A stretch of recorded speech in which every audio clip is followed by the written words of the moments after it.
At first glance, this looks just like, well, a couple of fellas grabbing a car, running it through a bush, up on a lawn, joyriding, ha, ha, ha, let's get out and run away. No harm, no foul. This doesn't look like Public Enemies number 1 and 2. But that's before we found out what really happened. And that's before we found a victim way too eager to forgive these fellas for doing something really nasty. They don't know what I've gone through. It's hard to imagine what kind of person would rob Ruth McCanespy. I'm 80 years old. What did I ever do to anybody, to you? Nothing. Ruth was shopping at a West Bank Walmart Sunday when her life took a horrible turn. And this young man was running real fast. I heard him first, and he hit my basket with a lot of force, and it scared me. NOPD says that man stole her purse. In it, credit cards, a Medicare card, her military benefits ID, and her license. The license had that address on it, and that's where I parked it, right next door.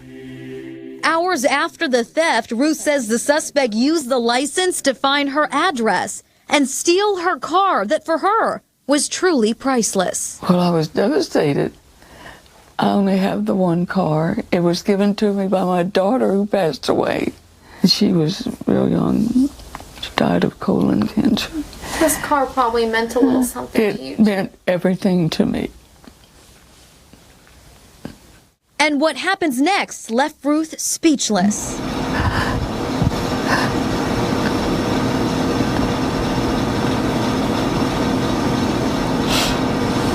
These young men not only tracked down and stole her car, but crashed it into someone else's car and ran off. I don't fault those young people. I fault the parents because they can do better.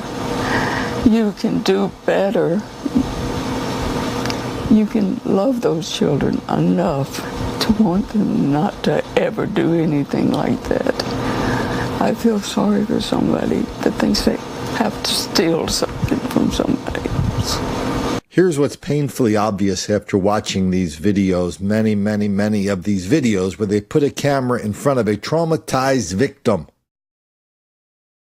Just because you are the victim of a violent crime and the victim of a car theft, that doesn't make you an expert on violent crime and car thefts.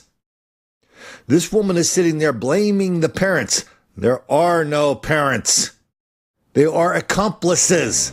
Please, sir, I want some more. So you want to give parenting lessons and inject that into the criminal justice system. How do you think we got here in the first place? Where a couple of young fellas can rob you middle of the day and nobody thinks it's a big deal whatsoever. You don't think it's a big deal whatsoever. I'm talking about the victim here. So we don't do that around here. We're protecting the next victim. We're looking out for the next victim, even if this current victim doesn't know enough to do that. That's what we do. By calling out this ridiculous level of black crime and violence, black on white crime, wildly out of proportion, how so many people are in denial, deceit, and delusion about it, how that's created the greatest lie of our generation. By the way, I hope you're checking out my podcasts. They're easy to find everywhere except iTunes. And just like our take on this story, oh yeah, those podcasts, they'll make the black kids angry.